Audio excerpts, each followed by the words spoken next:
माँ साईश्वरी मंदिर रे आमे आज बहु संख्यार लोक एकाठी होई बैजयंत पंडा 63तम जन्म दिवस रे आज प्रभु जगन्नाथ प्रार्थना कलु राजनीतिक जीवन उन्नति हो एवं स्वास्थ्य जीवन चलापथरे सब आगू को जातु।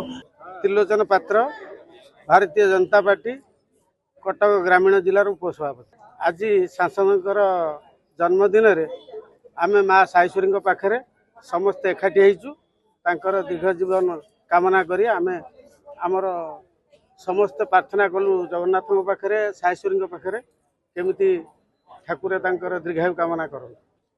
देखंतु आज हूँ आमर मान्यवर सांसद राष्ट्रीय उपाध्यक्ष आम नेता आम माटीर ओडिशार जड़े गर्व गौरव परिचित व्यक्तित्व मान्यवर सांसद बैजयंत पंडा 63तम जन्मवार्षिकी उपलक्षे आज आम टांगी सालेपुर निर्वाचन मंडली सालेपुर ठार अधिष्ठाती देवी माँ साईश्वरी पीठरे सम दीपदान करागला। राजनीतिक उन्नति किभली आगू आगू हम राजनीतिर शीर्ष स्थान में पहुंचिकी आम टांगी सालेपुर उन्नति दिगरे पदक्षेप नेबे एवं माँ तांकु सदा सर्वदा आगू आगू नापी आम माँ पाखे प्रार्थना करचु।